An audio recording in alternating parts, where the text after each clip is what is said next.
Hello YouTubers. Today, as I mentioned, I'm going to talk about my IFAK. I've got several first aid kits. The kit I normally take when I go hiking and up the mountains is probably about the same size as this, but it goes into the side pocket of my big rucksack. Now the problem I've got is when I go out, when I'm doing photography or video, I have a camera bag and there just isn't the room in that bag to put a pouch this sort of size in. So I've tried to come up with ways of carrying a first aid kit or an IFAK, individual first aid kit, without too many problems. Like, yes, you can carry it on your belt, but the problem with that is I've got the rucksack has a rucksack belt on it, so it gets in the way. I can't have the belt over another belt. Yes, I could put this on the actual strap of the rucksack, but then the problem is when I put the rucksack down, this then tips the rucksack over or pulls the straps out and makes it quite awkward. So whichever way I try to do it, it doesn't really sort of work. So what I actually come up with was the idea of, I didn't come up originally with the idea obviously, but I was thinking how I could carry this thing without it being too much of a problem. And then it occurred to me that I remembered seeing the US Marines with drop-leg respirator pouches in, I think it was Iraq. So slung about, I don't know if you can see that or not on camera. So basically what I did was, I had already had this pouch which I bought for another project which never actually got off the ground. And I thought I could adapt this pouch to make it into a drop-leg first aid kit.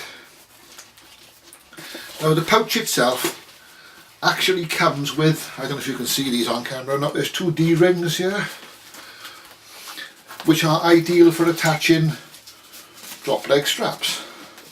So what I did was I had a couple of straps, a friend of mine made up a couple of these webbing straps for it. So it basically hangs off my belt. And then there's the other strap then that just goes around my thigh, sort of, Wild West gunslinger style, and to hold the pouch to my leg when I'm walking. I'm waiting for somebody to start doing the da da da da da da da. No, we won't do that, I haven't got the legs for it. What I'll do now is I'll move the camera around a little bit and then I can show you the contents of the pouch. So I'll set up a little sort of table area somewhere and we'll work out the contents of the pouch, okay? So I'll be back with you in a second. Okay, now we can take a closer up look at the pouch itself. The pouch has a velcro on the front for patches. As it happens, this particular one comes with a velcro patch. You can see the D-ring's a bit better now. If I put my hand behind there a little bit, and these are the webbing straps that were made up for this to make this into a drop leg pouch. It's got the belt loops on the back, and that's the thigh strap. Again, this has got a breakaway back on it, so you can actually tear this pouch off the back plate to pass to somebody else, and that's the sort of extra security strap. Now, if I open this, everything is going to spill out. So, right, first thing out we have gloves. These are not latex gloves. You shouldn't really be using latex gloves anymore. They should be vinyl gloves. I'll put this out of the way. This is not in any particular order. Here we have compressed gauze. This stuff is really useful for extra padding if a wound is bleeding, or you can actually basically poke it into a wound even if you have to, in some wounds anyway. If you have a wound that's not sort of stopping, you can plug a wound with this. There's yards and yards of gauze in that. Very handy stuff to have that. There's a roll of tatty looking micropore tape just for the odds and ends. This is a set of OPAs. These are oral airways. These, I don't know how well you can see that. These are tubes that just go into the throat of a casualty. Now I like to carry these. I've used these quite a lot of times. They work, they maintain an airway, and they're very handy. Where are we? In this side then, just jumping a little bit confused, we have an NPA, which is the nasal pharyngeal airway. I'm not a fan of these, I'll be honest with you. That's personal taste. In here we have a couple of antiseptic wipes and, among other things, earplugs. Be surprised how handy they can be to have on you in an IFAK. Right, can I put this side of the pouch again now, the main side of the pouch. We have standard tourniquet. Now, I know there's a lot of controversy over tourniquets. Oh, no, we shouldn't use a tourniquet, we'll all be murdered in our beds. There's that brigade, and there's the side then that thinks tourniquets are the best thing since sliced bread, and you should use them on even a grazed finger. The truth is that there is a happy medium. The medical profession uses tourniquets quite a lot more than you might think. And certainly in the US, I'm not sure whether the UK is doing it these days, but in the US, virtually all police officers and first responders now carry a tourniquet, as a matter of course. And they use them quite regularly. And the short answer is they work. Now, you don't use these for everything. If you can stop the bleeding by applying a pressure or a dressing, do it that way. But if the blood is spurting and you cannot control it any other way, use a tourniquet. You know, yes, the person may lose a limb. They frequently don't, but they may lose a limb. But it's better to be alive missing an arm or a leg than dead intact. Next thing in the pouch, we have 2 large ambulance dressings. These will probably be swapped out, and I'll come to that in a minute. These are just a large gauze pad on a big bandage, basically. Very good, they work. They're not as good as some of the newer alternatives that I'll swap them out for. But this kit was originally going to be a budget IFAK for the video. But it's kind of got swapped out now with making it into a Dropleg pouch and all that nonsense. So, but I will be swapping these out probably for an alternative, which I will show you in a minute. Here we have a small dressing. To be honest, this is the size you're going to use most of the time. I'm not sure if there's a size on this, but this looks like about a number 8.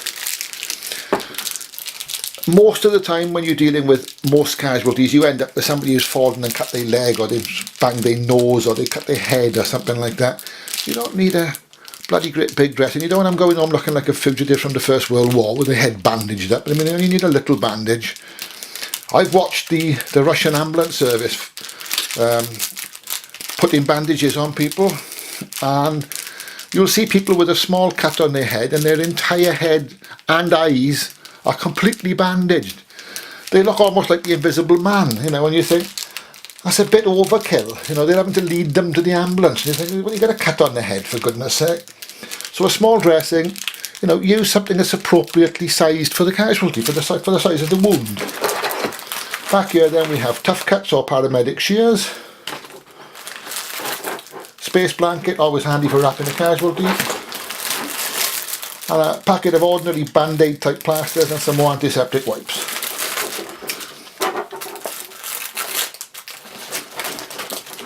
Just putting stuff back in out of the way roughly for the moment. Now this side again, this side you've sort of already seen with the airway, the nasal airway. Underneath we have a packet of 2 Fox's chest seals. I'm a fan of chest seals. They're very handy. Yes, you can get hyphen vented ones, you can get lots of different ones, but there's 2 in here. You should really carry 2, and the reason you carry 2 is because if you have a gunshot victim, more often than not it's a through and through wound, so the person will have a front wound and a back wound, or vice versa. So you need to plug both sides for it to work. Underneath here then we have a couple of triangular bandages, some large plasters, big adhesive dressings. Again, this is the sort of thing you're going to be using rather than nonsense stuff. Triangular bandages, incidentally, are very, very handy bits of kit. As well as the obvious thing like putting, you know, arm slings and elevated slings and bandaging heads, and you can use them to help splint something. You can use them to filter your water. You can wear them as a bandana in the summer if it gets a bit hot. All sorts of uses. And here, I don't know how easily it will be for people outside the medical profession to get hold of this stuff. I'm not sure how easy you can buy this. This is basically just sterile water. But this is very handy for washing an eye out, or washing, you know, a cut wound out or something like that. They probably get hold of those. I would think they wouldn't be too difficult to get hold of. That's the basic the basic contents of the kit. Now if I just move that for a second, I would come back to the dressings here. Make sure that's still in camera. Yes, it is. Now instead of these dressings, what you could use, if I can reach it, is something like this. Now this is an Israeli, this is a 6-inch Israeli bandage, and this is sort of a posh version of this, for want of a better word. I'll explain the differences roughly. These are an ordinary, basically a cotton bandage with a great big absorbent pad on it. This is a great big absorbent pad with a stretchy bandage on it, more like a crepe bandage or an ace bandage or something along those lines. The idea is that because it's a stretchy bandage, you can apply more pressure to the wound. I've just dropped something, but never mind, it doesn't matter.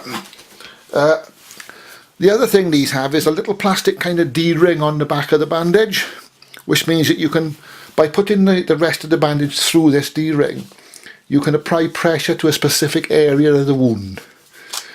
You can also use these things as a form of tourniquet, because on the end of the bandage is a plastic kind of bar which you can put through and twist. They do make a 6-inch version as well, which is the 6-inch. As you can see, it's a little bit thicker. The main difference is with this is the T3, I think. Yes, it is. This is the newer model, the T3. This has two main differences. One, the pad on this is a 4-inch. The pad on this is actually a double-sized pad. It folds open, so you've got a bigger pad, or you can use it double thickness as a thicker pad. Or the pad is perforated, so you can open it and tear off the other half. And you can actually, if you've got a wound, so you can put half the pad each side and then wind the bandage around in the same way. The other thing this has got is on the end of this is kind of like a kind of a roll, kind of a hollow tube sewn into the end of the bandage, and in that is packed compressed gauze, again like this, wherever it is, which is in here somewhere. Where is it? There it is. Basically the same sort of stuff as is in this, and again that can be used for wound packing. Now these are definitely better than these, so the chances are I'll be swapping these out for a couple of these when this kit is actually goes into use. And there's also a pair of forceps needs to go in there as well, and probably a suture kit, because they don't take up much room. And that's pretty much good to go. So that is my Dropleg IFAK, or individual first aid kit. Thank you for watching.